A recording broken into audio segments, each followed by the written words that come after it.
ମା କାଲି ମୋ ଜନ୍ମଦିନ, ମୋ ପାଇଁ ଏଥର କେକ୍ ଆଣିବ ନା? ମୁଁ ମୋର ସବୁ ସାଙ୍ଗଙ୍କୁ କହିଦେଇଛି ମୁଁ ମୋ ଜନ୍ମଦିନରେ କେକ୍ କାଟିବି। ହଁ ହଁ ମୋର ମନେ ଅଛି, କାଲି ସକାଳେ ହେଉ ମୁଁ ତୋ ପାଇଁ ଗୋଟେ ବଢିଆ କେକ୍ ଆଣିଦେବି। ରାତି ଅନେକ ହେଲାଣି, ଆସ କିଛି ଖାଇନେବୁ। ତାପରେ ସେ ମା ଛୁଆ ଖାଇବା ଖାଇ ଶୋଇପଡ଼ିଲେ। ଅଧରାତିରେ କୁନିର ନିଦ ଭାଙ୍ଗିଗଲା। ମା ମା ସକାଳ ହେଇଗଲାଣି, ଶୀଘ୍ର ବଜାରକୁ ଯାଅ, ମୋ ପାଇଁ କେକ୍ ଆଣିବ। ଓହୋ, ଅଧରାତିରେ ଉଠି ଏମିତି ପାଟି କାହିଁକି କରୁଛୁ? କିଏ କହିଲା ତତେ ସକାଳ ହେଲା? ସକାଳ ହେଇଥିଲେ କଣ ଘର ଏମିତି ଅନ୍ଧାର ଥାନ୍ତା? ଝରକା ଖୋଲି ଦେଖିବୁ ଯା, କେତେ ରାତି ଅଛି। ମତେ ଆଉ ବିରକ୍ତ ନକରି ଶୋଇବାକୁ ଦେ। ଆରେ ସତରେ ତ ଏ ଯାଏ ସକାଳ ହେଇନି। କେକ୍ କଥା ଭାବି ଭାବି ମୋ ନିଦ ହଜିଗଲାଣି।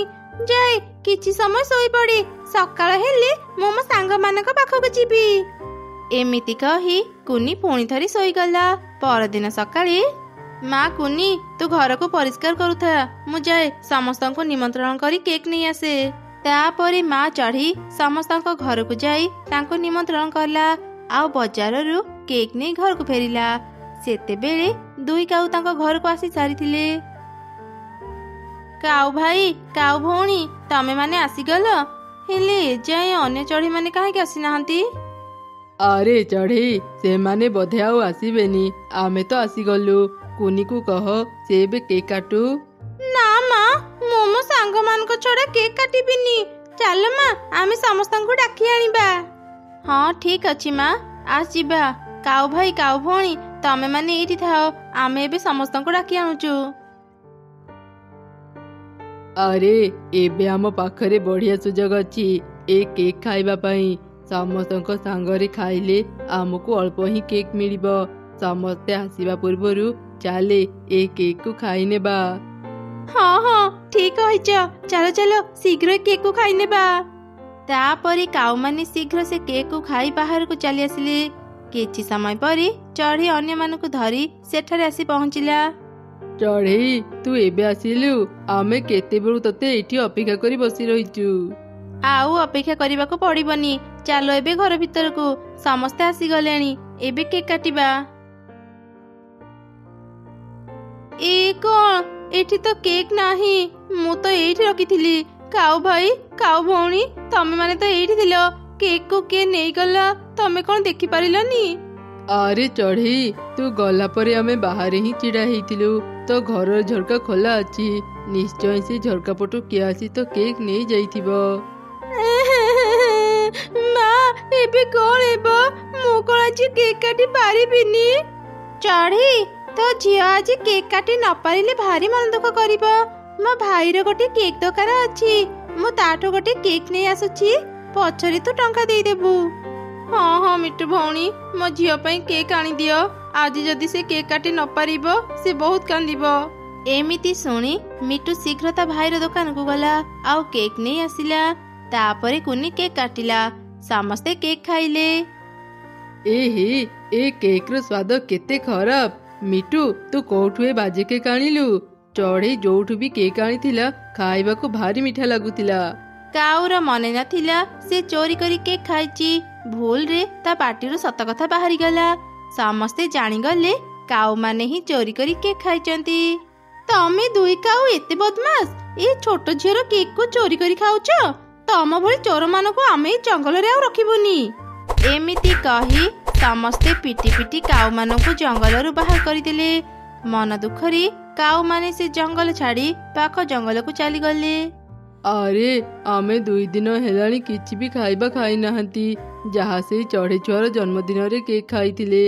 ଆଗରୁ ଯେମିତି ହେଲେ ଖାଇବା ଯୋଗାଡ଼ କରୁଥିଲେ, ହେଲେ ଆମେ ଚୋର ଜାଣିଲା ପରେ ସମସ୍ତେ ଆମକୁ ସେ ଜଙ୍ଗଲରୁ ବାହାର କରିଦେଲେ। ଜାଣିବେ ତ, ତମ ଭୁଲ ପାଇଁ ସମସ୍ତେ ଏକଥା ଜାଣିଗଲେ। କେକ୍ ଚୋରି କରି ଖାଇ କିଏ କଣ ନିଜେ କୁହେ ମୁଁ କେକ୍ ଚୋରି କରି ଖାଇଛି? ଆରେ ମୁଁ ଜାଣି ଶୁଣି ଏକଥା କହିନି, ଭୁଲରେ ମୋ ପାଟିରୁ ସତ କଥା ବାହାରିଗଲା। ମୁଁ ବି ତ କେକ୍ ଖାଇଥିଲି, କାଇଁ ମୋ ପାଟିରୁ ତ ସତ କଥା ବାହାରିଲାନି। ଏବେ ଆମକୁ କେହି ବି ଖାଇବା ଦେବେନି, ଚାଲ ପରିଶ୍ରମ କରି ଖାଇବା ଯୋଗାଡ଼ କରିବା। ଏମିତି କାଉମାନେ ଖାଇବା ଖୋଜୁଥିଲେ। ହଠାତ୍ ସେମାନେ ଦେଖିଲେ ଗୋଟେ ଚଢ଼େଇ କିଛି କଟା ଆମ୍ବ ବାହାରେ ଶୁଖେଇ ଘର ଭିତରକୁ ଚାଲିଗଲା। ଆରେ ଦେଖ ଦେଖ, ସେପଟେ ସେ ନୂଆ ବୋହୁଟା ଆମ୍ବ ଶୁଖେଇଛି। ଏତେ ସାରା ଖାଇବା ଆଗରେ ପଡ଼ିଛି, ଚାଲେ କିଛି ଖାଇନେବା। ପାଗଳ ନା କଣ? ଆମ୍ବ ଚୋରି କରି ଖାଉ ଖାଉ ଯଦି ଆମେ ଧରା ପଡ଼ିଯିବା? ଆରେ ତୁ କଣ ଦେଖିଲୁନି, ଯିଏ ଆମ୍ବ ଶୁଖେଇଲା ସିଏ ଗୋଟେ ନୂଆ ବୋହୂ। ସେ କଣ ଏତେ ସମୟ ବାହାରେ ଆମ୍ବକୁ ଜଗି ରହିବ? ଆମ୍ବ ନ ଶୁଖିଲା ଯାଏ ସେ ବାହାରକୁ ଆସିବନି। ସେ ଭିତରେ ଆମେ ସବୁ ଆମ୍ବ ଖାଇନେବା। ହଁ, ତୁମେ ଠିକ କଥାଟି କହିଛ। ଚାଲ ଏବେ ଯିବା। ଏମିତି କଥା ହେଇ ଦୁଇ କାଉ ଶୀଘ୍ର ଆମ୍ବ ଖାଇବା ଆରମ୍ଭ କଲେ। କିଛି ସମୟରେ ହିଁ ସେମାନେ ସବୁ ଆମ୍ବ ଖାଇ ସେଠାରୁ ଚାଲିଗଲେ। ସେତେବେଳେ ନୂଆ ବୋହୂ ଲତା ଘର ବାହାରକୁ ଆସିଲା। ଏଇ କଣ? ମୁଁ ଏଠି ଏତେ ଗୁଡେ ଆମ୍ବ ଶୁଖେଇଥିଲି, ମୋର ସବୁ ଆମ୍ବ କିଏ ନେଇଗଲା? ନିଶ୍ଚୟ କୋଉ ଚୋର ଆସି ମୋ ଆମ୍ବ ନେଇଯାଇଥିବ। ମୋ ଶାଶୁ ଏ କଥା ଜାଣିଲେ ମୋ ଉପରେ ଅନେକ ରାଗିବେ। ସେ ମତେ ଘରୁ ବାହାର କରିଦେବେ। ନା ନା, ମୁଁ ଗଛରୁ ଶୀଘ୍ର ଆମ୍ବ ପାଳି କାଟିନିଏ। ଏମିତି କହି ଲତା ଚଢ଼େଇ ଶୀଘ୍ର ଗଛରୁ କିଛି ଆମ୍ବ ପାଳି କାଟିନେଲା। ତାପରେ ସେ ସେସବୁ ନେଇ ଘର ଭିତରକୁ ଚାଲିଗଲା। ପରଦିନ ସକାଳେ ସେ ପୁଣି ଆମ୍ବ ଶୁଖେଇଲା। ସେତେବେଳେ ଦୁଇ କାଉ ସେଠାକୁ ଆସିଲେ ଆଉ ପୁଣି ଥରେ ସବୁ ଆମ୍ବ ଖାଇଦେଇ ସେଠାରୁ ଚାଲିଗଲେ। ଏମିତି ପ୍ରତିଦିନ ଚାଲିଲା। ଲତା ଯେତେଥର ବି ଆମ୍ବ ଶୁଖଉଥିଲା, କାଉମାନେ ତାର ଆମ୍ବ ଚୋରି କରି ଖାଇଦେଉଥିଲେ। ଆରେ ଚଢ଼େଇ, ପାଖ ଜଙ୍ଗଲରେ ମୋ ସାଙ୍ଗ ଲତା ରୁହେ। ସେ ବାହାରିଲା ଦିନରୁ ମୁଁ ତା ସହ ଆଉ ଦେଖା କରିନି। ଚାଲେ ଆଜି ତା ପାଖକୁ ଯିବା ଆଉ ତା ସହ ଦେଖା କରି ଆସିବା। ଏମିତି କଥା ହେଇ ମିଟୁ ଆଉ ଚଢ଼େଇ ଶୀଘ୍ର ପାଖ ଜଙ୍ଗଲକୁ ଗଲେ। ସେତେବେଳେ ସେମାନେ ଦେଖିଲେ ତାଙ୍କ ସାଙ୍ଗ ଲତା କାନ୍ଦୁଛି। କଣ ହେଲା ସାଙ୍ଗ, ତୁ ଏମିତି କାନ୍ଦୁଛୁ କାହିଁକି? ମୁଁ ବଡ ବିପଦରେ ପଡିଛି ସାଙ୍ଗ। ପ୍ରତିଦିନ ମୁଁ ଆମ୍ବ କାଟିକି ବାହାରେ ଶୁଖାଏ, ହେଲେ ସବୁଦିନ ହିଁ ମୋ ଆମ୍ବ ଚୋରି ହେଇଯାଏ। ଗଛରେ ବି ଆଉ ବେଶୀ ଆମ୍ବ ନାହିଁ। ମୋ ଶାଶୁ ଏ କଥା ଜାଣିଲେ ସେ ମୋ ଉପରେ ବହୁତ ରାଗିବେ ଆଉ ମତେ ଘରୁ ବାହାର କରିଦେବେ। ଜାଣିପାରୁନି ଏବେ ମୁଁ କଣ କରିବି। ସବୁ କଥା ଶୁଣିଲା ପରେ ମା ଚଢ଼େଇ ଜାଣିଗଲା ଏସବୁ ସେ ଦୁଇ କାଉଙ୍କ କାମ। ମୁଁ ଜାଣେ ଏସବୁ ଚୋରି କିଏ କରୁଛି। ନିଶ୍ଚୟ ଏସବୁ ସେ ଦୁଇ କାଉଙ୍କ କାମ। ଦୁଇ କାଉ ଆମ ଜଙ୍ଗଲରୁ ଖାଇବା ଚୋରି କରି ଖାଉଥିଲେ। ସେମାନେ ଚୋର ଜାଣିଲା ପରେ ଆମେ ସେମାନଙ୍କୁ ଜଙ୍ଗଲରୁ ବାହାର କରିଦେଲୁ। ତାପରେ ସେମାନେ ଏ ଜଙ୍ଗଲକୁ ଆସି ତମ ଆମ୍ବ ଚୋରି କରି ଖାଉଛନ୍ତି। ସେମାନଙ୍କୁ ଧରିବା ପାଇଁ ମୋ ପାଖରେ ଏକ ଉପାୟ ଅଛି, ଶୁଣ। ଏମିତି ଚଢ଼େଇ ସେମାନଙ୍କୁ ତା ଯୋଜନା କଥା କହିଲା। ତାପରେ ଲତା କିଛି ଆମ୍ବ ପାଳି ତାକୁ କାଟି ବାହାରେ ଶୁଖେଇଦେଲା। ଚଢ଼େଇ ଆଉ ମିଟୁ ଜାଲ ଧରି ଗଛରେ ଲୁଚି ରହିଲେ। କିଛି ସମୟ ପରେ ଦୁଇ କାଉ ସେଠାକୁ ଆସିଲେ। ଆରେ ସତରେ ଏ ଘରର ନୂଆ ବୋହୂଟା କେତେ ବୋକା। ଆମେ ପ୍ରତିଦିନ ତ ଆମ୍ବ ଚୋରି କରି ଖାଉଛେ, ତଥାପି ସେ କିଛି ବି ଜାଣିପାରୁନି। ସବୁଦିନ ଆମ୍ବ କାଟିକି ଏଠି ଶୁଖଉଛି। ସେ ଯାହା ବି ହଉ, ଆମକୁ ତ ଖାଇବା ପାଇଁ ଆମ୍ବ ମିଳିଯାଉଛି। ଆମକୁ ଆଉ କାମ କରିବାକୁ ପଡ଼ିବନି। ଏବେ ସବୁଦିନ ଏମିତି ଆମ୍ବ ଖାଇପାରିବା। ତାପରେ ଦୁଇ କାଉ ଆମ୍ବ ଖାଇବା ଆରମ୍ଭ କଲେ। ସେତେବେଳେ ଚଢ଼େଇ ଧରିଥିବା ଜାଲ ତାଙ୍କ ଉପରକୁ ପକେଇଦେଲା। ଦୁଇ କାଉ ଯେତେ ଚେଷ୍ଟା କଲେ ବି ସେ ଜାଲରୁ ବାହାରି ପାରିଲେନି। ସବୁ ଚଢ଼େଇ ତାଙ୍କ ପାଖକୁ ଆସିଲେ। ତମେ ଦୁଇ କାଉ ଏତେ ଦୁଷ୍ଟ, ଆମେ ତମମାନଙ୍କୁ ଏତେ ମାଡ଼ ମାରିଲା ପରେ ବି ତମେ ମାନେ ସୁଧୁରିଲନି। ଏ ଜଙ୍ଗଲକୁ ଆସି ପୁଣି ଚୋରି କରୁଛ? ନା ନା, ଆମର ଭୁଲ ହେଇଗଲା। ଆମକୁ ଏଇ ଥରକ ଛାଡ଼ି ଦିଅ। ଆମେ ଆଉ କେବେ ଚୋରି କରିବୁନି। ନା, ତମମାନଙ୍କୁ ଆମେ ଆଉ ଛାଡ଼ିବୁନି। ଯାହା ଭୁଲ କରିଛ ଏବେ ତାର ଶାସ୍ତି ପାଇବ। ଏମିତି କହି ମିଟୁ ଆଉ ଚଢ଼େଇ ଦୁଇ କାଉଙ୍କୁ ଧରି ଥାନାକୁ ଗଲେ ଆଉ ପୋଲିସକୁ ସବୁ କଥା କହିଦେଲେ। ପୋଲିସ ଦୁଇ କାଉଙ୍କୁ ଓଲଟା ଝୁଲେଇ ଅନେକ ପିଟିଲା। ଗୋଟିଏ ଜଙ୍ଗଲରେ ଏକ ମା ଚଢ଼େଇ ତାର ଛୋଟ ଝିଅ ସାଙ୍ଗରେ ରହୁଥିଲା। ତାଙ୍କ ଘର ବାହାରେ ଥିଲା ଏକ ବଡ଼ ପୋଖରୀ। ପ୍ରତିଦିନ ମା ଚଢ଼େଇ ସେ ପୋଖରୀରୁ ମାଛ ଧରି ଆଉ ସେସବୁ ମାଛ ନେଇ ସେ ବଜାରକୁ ଯାଏ। ମା କୁନି, ପରିବା ବ୍ୟାଗଟା ଆଣିଲୁ। ମୁଁ ମାଛ ଧରି ସାରିଲି। ଏବେ ବଜାରକୁ ଯିବି। ଫେରିବା ସମୟରେ ମୁଁ ଘର ପାଇଁ ପରିବା ନେଇ ଆସିବି। ଏଇ ନିଅ ମା ପରିବା ବ୍ୟାଗ। ମା, ମୋ ପାଖରେ ନା ନୂଆ ଜୋତା ନାହିଁ। ମୁଁ ଅନେକ ଦିନ ହେଲାଣି ପୁରୁଣା ଜୋତା ପିନ୍ଧି ସ୍କୁଲ ଯାଉଛି।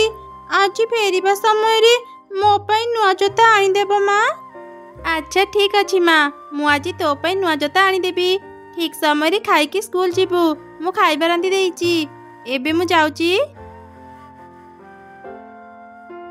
ମାଛ ନିଅନ୍ତୁ, ମାଛ, ତାଜା ତାଜା ମାଛ।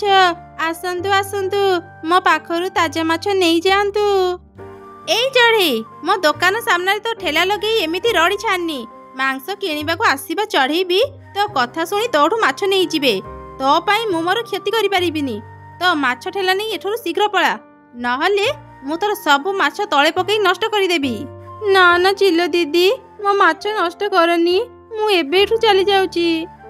ଏମିତି କହି ମା ଚଢ଼େଇ ମାଛ ଠେଲା ଧରି ସେଠାରୁ ଚାଲିଗଲା। ସେଦିନ ସେ ବୁଲି ବୁଲି ମାଛ ବିକ୍ରି କଲା।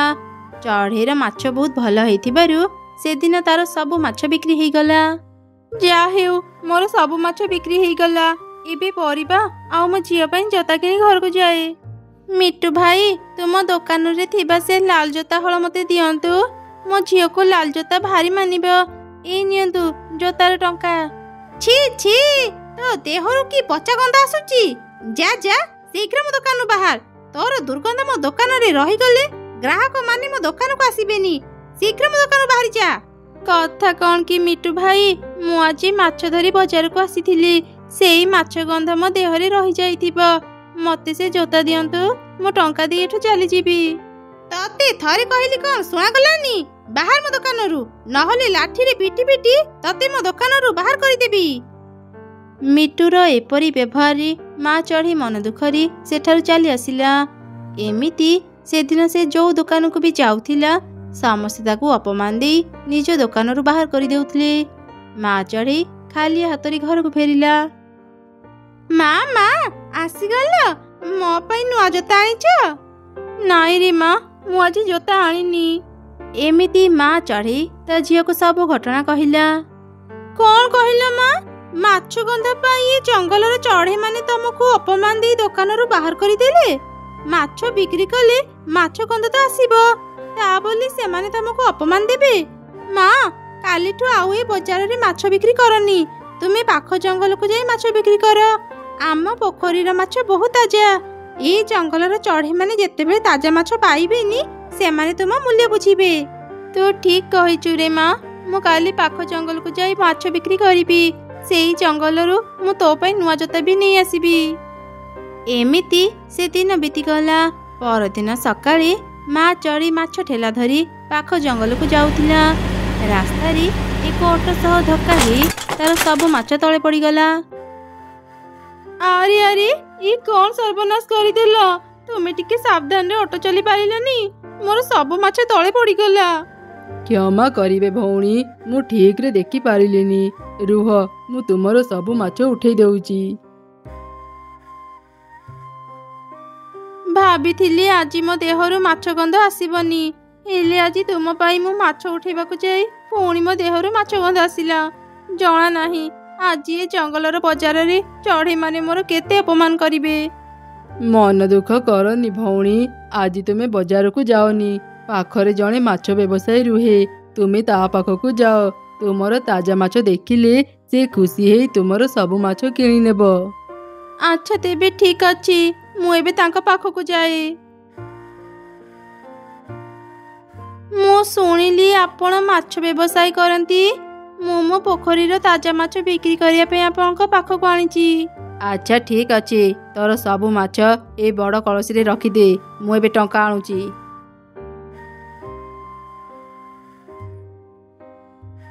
ଆରେ ଆରେ, ଏ କ'ଣ? ତୁ ମୋ ଘର ଭିତରକୁ କାହିଁକି ଆସିଲୁ? छी, ତୋ ଦେହରୁ ଯୋଉ ଗନ୍ଧ ଆସୁଛି ମୋ ଘର ସାରା ତ ଗନ୍ଧ ବ୍ୟାପିଯିବ। ଯା ବାହାରେ ଛିଡ଼ା ହେ, ମୁଁ ଝରକା ପଟୁ ଟଙ୍କା ଦେବି, ନେଇଯିବୁ। ଏମିତି ଶୁଣି ମା ଚଢ଼େଇ ବାହାରକୁ ଆସିଲା। ଝରକା ପଟୁ ସେ ଚଢ଼େଇ ଟଙ୍କା ଫିଙ୍ଗିଦେଲା। ସେଇ ଟଙ୍କା ଧରି ମା ଚଢ଼େଇ ବଜାରକୁ ଗଲା। ଶୁଣନ୍ତୁ, ମତେ କିଛି ପରିବା ଦିଅନ୍ତୁ। छी, ତୁମ ଦେହରୁ କି ଦୁର୍ଗନ୍ଧ ବାହାରୁଛି, ମୋର ତ ବାନ୍ତି ଉଠେଇଲାଣି। ତୁମେ ଦୂରରେ ଛିଡ଼ା ହୁଅ, ମୁଁ ପରିବା ଫିଙ୍ଗିଦେବି। ଟଙ୍କା ସେଇ ଦୂରରେ ରଖି ଚାଲିଯାଅ, ତୁମେ ଗଲା ପରେ ମୁଁ ଟଙ୍କା ଆଣିବି। ଏମିତି ସେ ଚଢ଼େଇ ପରିବା ଫିଙ୍ଗିଦେଲା। ଜୋତା ଦୋକାନୀ ବି ଠିକ ସେହିପରି ମା ଚଢ଼େଇକୁ ଜୋତା ଦେଲା। ସେଦିନ ଏମିତି ସେ ପାଖ ଜଙ୍ଗଲରେ ଅପମାନିତ ହେଇ ମା ଚଢ଼େଇ ଘରକୁ ଫେରିଲା। ମା, ମୋ ପାଇଁ ନୂଆ ଜୋତା ନେଇ ଆସିଲ, ଘର ପାଇଁ ପରିବା ବି ଆଣିଛ, ହେଲେ ମା ତୁମେ ଏମିତି ମନ ଦୁଃଖ କାହିଁକି କରିଛ? ମା ଚଢ଼େଇ ତା ଝିଅକୁ ସବୁ ଘଟଣା କହିଲା। ମା, ତୁମେ କାଲିଠୁ ଆଉ ବଜାରକୁ ଯିବନି। ମାଛ ବ୍ୟବସାୟ କଲେ ଦେହରୁ ମାଛ ଗନ୍ଧ ଆସିବ, ତା ବୋଲି ସମସ୍ତେ ତୁମର ଏମିତି ଅପମାନ କରିବେ? ନା ମା, ଏ ଅନ୍ୟକୁ ଆଉ ସହି ହବନି। ଆରେ ଝିଅ, ମାଛ ବିକ୍ରି କରିବାକୁ ହେଲେ ଏ ଅପମାନ ସହିବାକୁ ହିଁ ପଡ଼ିବ। ଯଦି ମାଛ ବିକ୍ରି ନ କରିବି ଘର ଚଳିବି କେମିତି କହିଲୁ? ମା, ଆଉ କୌଣସି ପୁରୁଣା ଦିନ ଅଛି ବଜାରକୁ ଗଲେ ହିଁ ମାଛ ବିକ୍ରି ହେବ? ଆମେ ଘରେ ବସି ଅନଲାଇନରେ ମାଛ ବିକ୍ରି କରିବା। ସେମିତିରେ ଆଉ କେହି ବି ତମକୁ ଅପମାନ ଦେବେ ନାହିଁ। ହେଲେ ଝିଅ, ମୁଁ ତ ସେ ଅନଲାଇନ ବିଷୟରେ କିଛି ବି ଜାଣିନି। ମୁଁ ସେଇଥିରେ ମାଛ କେମିତି ବିକ୍ରି କରିବି? ଚିନ୍ତା କରନି ମା, ମୁଁ ଏ ବିଷୟରେ ସବୁ ଜାଣିଛି। ତୁମ ଫୋନ ମତେ ଦିଅ, ମୁଁ ତୁମକୁ ଶିଖେଇଦେବି। ତାପରେ ମା ଚଢ଼େଇ ତା ଫୋନ ତା ଝିଅକୁ ଦେଲା। କୁନି ତା ମାକୁ ଅନଲାଇନ ବିଷୟରେ ସବୁ କିଛି ଶିଖେଇଦେଲା। ତାପରେ ମା ଚଢ଼େଇ କିଛି ମାଛର ଫଟୋ ଉଠେଇ ସେ ଫଟୋ ଅନଲାଇନରେ ପୋଷ୍ଟ କରିଦେଲା। ସେଇ ଫଟୋ ଦେଖି ଦୂର ଦୂରରୁ ଚଢ଼େଇମାନେ ମାଛ କିଣିବା ପାଇଁ ମା ଚଢ଼େଇର ଘରକୁ ଆସିଲେ। ଭଉଣୀ, ଆମକୁ କିଛି ମାଛ ଦିଅନ୍ତୁ। ଆମେ ତୁମ ଫଟୋ ଦେଖି ଏଠାକୁ ଆସିଛୁ। ଫଟୋ ଦେଖି ଜଣା ପଡୁଛି ତୁମ ମାଛ ଅନେକ ତାଜା ହେଇଥିବ। କିଛି ସମୟ ଅପେକ୍ଷା କରନ୍ତୁ, ମୁଁ ତୁମ ସମସ୍ତଙ୍କୁ ମାଛ ଦେଉଛି। ଏମିତି ଜଣ ଜଣ କରି ସମସ୍ତଙ୍କୁ ମା ଚଢ଼େଇ ମାଛ ଦେଲା। ସମସ୍ତେ ମାଛ କିଣି ସେଠାରୁ ଚାଲିଗଲେ। ଏହିପରି ପ୍ରତିଦିନ ମା ଚଢ଼େଇ ଅନଲାଇନରେ ମାଛ ବିକ୍ରି କରୁଥିଲା। ତାର ଭଲ ଟଙ୍କା ରୋଜଗାର ହେଉଥିଲା। କଣ ହେଲା, ତୁମେ ମାଂସ ନେବାକୁ ଆସିଛ କି? ନା ଚିଲ ଦିଦି, ମୁଁ ମାଂସ ନୁହଁ, ମାଛ ନେବାକୁ ଆସିଛି। ଅନେକ ଦିନରୁ ମାଂସ ଖାଇ ଖାଇ ପାଟିଟା ସିଝି ଗଲାଣି। ମତେ ମାଛ ଖାଇବାକୁ ଭାରି ଇଚ୍ଛା ହେଉଛି, ହେଲେ ବଜାରରେ ମୁଁ ମାଛ ଦେଖିବାକୁ ପାଉନି। ଗୋଟେ ଚଢ଼େଇ ଭଲ ତାଜା ମାଛ ନେଇ ବଜାରକୁ ଆସେ, ହେଲେ ଦିନେ ମୁଁ ତାକୁ ଅପମାନ ଦେଇ ମୋ ଦୋକାନ ସାମ୍ନାରୁ ବାହାର କରିଦେଇଥିଲି। ସେଦିନ ପରଠାରୁ ମୁଁ ତାକୁ ଏଠି ଆଉ ଦେଖିନି। ମୁଁ ବି ଅନେକ ଦିନରୁ ମାଂସ ଖାଇ ଖାଇ ଆଉ ମୋ ପାଟିକୁ ଭଲ ଲାଗୁନି। ମୋର ବି ତାଜା ମାଛ ଖାଇବାକୁ ଭାରି ଇଚ୍ଛା ହେଉଛି। ମୁଁ ବି ଦିନେ ଚଢ଼େଇର ଅପମାନ କରିଥିଲି, ସେଥିପାଇଁ ବୋଧେ ସେ ଆଉ ଆସୁନି। ଚାଲ ଚାଲ ସମସ୍ତେ ତା ପାଖକୁ ଯାଇ ତାକୁ କ୍ଷମା ମାଗିବା, ଆଉ ତାକୁ ପୁଣି ଥରେ ମାଛ ନେଇ ବଜାରକୁ ଆସିବା ପାଇଁ କହିବା। ଚଢ଼େଇ, ତୁ ଆମକୁ କ୍ଷମା କରିଦେ। ତତେ ଅପମାନ ଦେଇ ଆମେ କିଛି ବି ଠିକ କରିନୁ। ଏଥର ତୁ ପ୍ରତିଦିନ ମାଛ ନେଇ ବଜାରକୁ ଆସେ, ଆମେ କେହି ବି ତତେ କିଛି କହିବୁନି। ଚଢ଼େଇ, ତୁ ମତେ ବି କ୍ଷମା କରିଦେ। ମୁଁ ବି ତତେ ଅପମାନ ଦେଇଥିଲି। ତୋ ପରି ତାଜା ମାଛ ଆଉ କେହି ବିକ୍ରି କରନ୍ତିନି। ମୁଁ ସବୁଦିନ ତୋ ପାଖରୁ ମାଛ କିଣିବି, ତୁ ମାଛ ନେଇ ବଜାରକୁ ଆସେ। ମୁଁ ତୁମ ସମସ୍ତଙ୍କୁ କ୍ଷମା କରିଦେଇଛି, ହେଲେ ମୁଁ ଏବେ ଆଉ ବଜାରକୁ ଯାଇ ମାଛ ବିକ୍ରି କରିବିନି। ଅନଲାଇନ ବହୁତ ଜଣ ମତେ ମାଛର ଅର୍ଡର ଦେଇଛନ୍ତି। ତମମାନଙ୍କୁ ମାଛ ଯଦି ଖାଇବାକୁ ଇଚ୍ଛା ହଉଛି, ତୁମେ ପାଖ ଜଙ୍ଗଲରୁ ମାଛ ଆଣି ଖାଇନିଅ। ହେଲେ ଏ ଜଙ୍ଗଲରେ ତୁ ଥାଉ ଥାଉ ଆମେ ପାଖ ଜଙ୍ଗଲକୁ ଯାଇ ମାଛ ଆଣିବୁ? କଥାଟା କଣ ତତେ ଠିକ ଲାଗୁଛି? ଏକଥା କଣ ସେତେବେଳେ ମନେ ପଡ଼ିଲାନି ଯେତେବେଳେ ମୋ ମାକୁ ଅପମାନ ଦେଲ? ମୋ ମା ଆଉ ଦିନେ ବି ତୁମ ପାଖରେ ମାଛ ବିକ୍ରି କରିବେନି। ଚାଲିଯାଅ ଏଠୁ। ଏମିତି ଶୁଣି ମନ ଦୁଃଖରେ ସବୁ ଚଢ଼େଇ ସେଠାରୁ ଫେରିଗଲେ। ମା ଚଢ଼େଇ ତା ଝିଅ ସହ ଅନଲାଇନରେ ମାଛ ବିକ୍ରି କରି ଖୁସିରେ ରହିଲା।